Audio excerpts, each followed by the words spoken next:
दोस्तों, बिहार में विधानसभा चुनाव है और चुनाव से पहले एक तो केंद्र सरकार बिहार के बजट को लेकर स्पेशल नजर आई, कुछ खास दिया। और उसके बाद अब बिहार का खास बजट निकला। इसमें भी चुनावी माहौल को ध्यान में रखते हुए इस बजट को पेश किया गया, जिसमें बिहार के उप मुख्यमंत्री सम्राट चौधरी विधानसभा में बजट पेश किए। और इस साल होने जा रहे विधानसभा चुनाव से पहले नीतीश कुमार जो सरकार का यह आखिरी बजट भी है, क्योंकि विधानसभा चुनाव भी है, तो ये नीतीश सरकार की आखिरी बजट है। बिहार में उप मुख्यमंत्री सम्राट चौधरी ने राज्य का बजट पेश करने से पहले मंदिर में पूजा अर्चना की और उन्होंने बजट की पहली कॉपी मंदिर में ही रखी और फिर इसके बाद सदन की ओर रुख किया। इसके बाद जो कई सारे इसमें वादे और दावे किए गए, जिसमें निजी मेडिकल कॉलेज की स्थापना की बात हुई है। इसके अलावा पीपीपी मोड में भी कॉलेज की स्थापना की जाएगी। और जो विस्तार से आपको एक एक पॉइंटर बताते हैं, नगर चिकित्सा केंद्र 108 बिहार में खुलेंगे। इसके अलावे कैंसर रोगियों के लिए एक विशेष केयर सेंटर जो बिहार के बेगूसराय में बनाने की बात हुई है। बेगूसराय में कैंसर अस्पताल खुलेगा। इस बात का जिक्र बिहार के बजट में किया गया। सरकार कंप्रेस बायोगैस प्लांट की स्थापना करेगी और कंपनियों से करवाएगी, ताकि बायोगैस जो जिसे गोबर गैस भी आप कहते हैं। दवा और उत्पादन कंपनियों के लिए भी सरकार प्रोत्साहन नीति बनाएगी, जो बिहार में दवा फैक्ट्री, मेडिसिन इंडस्ट्री लगे। राज्य के प्रमुख शहरों में कामकाजी महिलाओं के लिए हॉस्टल बनाया जाएगा, हॉस्टल की स्थापना की जाएगी।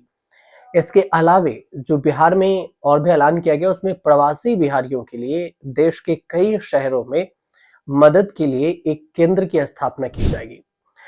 हमें लगता है कि शायद बिहार सरकार कोरोना काल के दौरान जो बिहार के प्रवासी थे, उन्हें जिस तरह से मुश्किलों का सामना करना पड़ा, इसी को देखते हुए बिहार सरकार का ये नई रणनीति है कि अब वो प्रवासी सेंटर भी की स्थापना करेंगे। केंद्रीय हर राज्य की बात हुई है कि एक एक कहीं कहीं करेंगे बिहार की तरफ से।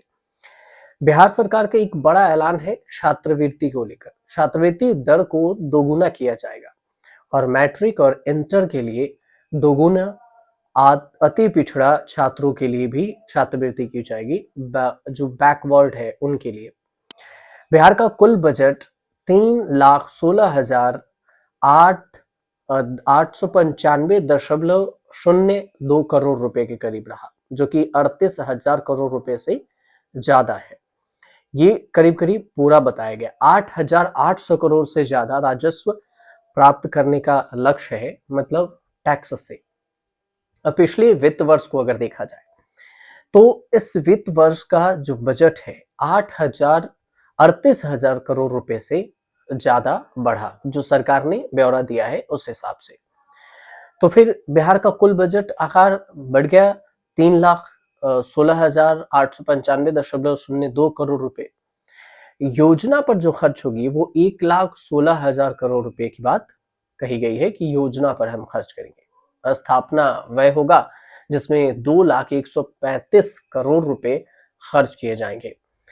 बिहार के डिप्टी सीएम सम्राट चौधरी इस बात की जानकारी बिहार विधानसभा में दे रहे थे और उन्होंने कहा कि बिहार के विकास के लिए हमारे प्रयासों को जनता ने सराहा है और नीतीश कुमार के नेतृत्व में हम निरंतर काम भी कर रहे हैं और उनका कुशल नेतृत्व भी है। पीएम मोदी का मार्गदर्शन भी है। इनके लिए जो मंत्र है, इसी मंत्र के दम पर हम काम कर रहे हैं। केंद्र सरकार के सहयोग से बिहार में विकास हो रहा है और प्रधानमंत्री नरेंद्र मोदी का विशेष आभार भी है। ये सम्राट चौधरी का बयान था। सम्राट चौधरी आगे ये भी कहते हैं कि केंद्र के सहयोग से बिहार में विकास हो रहा है और जो संस्थागत नीतियां हैं उसे सुगम बनाई जाएगी। हमारे वित्तीय प्रबंधन पहले से बेहतर हुआ है। 2005 से पहले का बजट अगर देखेंगे तो वो काफी छोटा था, लेकिन अब इसी बजट को बढ़ाया गया है।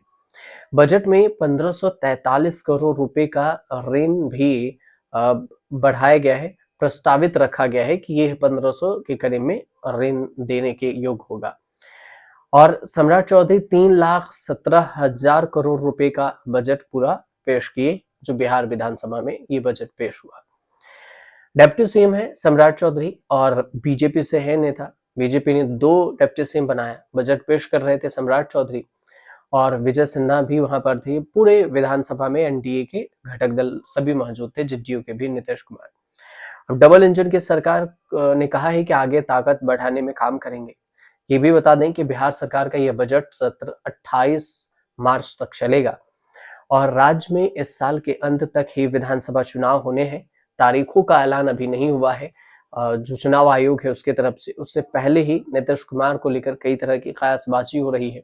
बिहार के राजनीति को अगर देखें तो उनके बेटे को राजनीति में लाने की बात भी हो रही है, निशांत कुमार।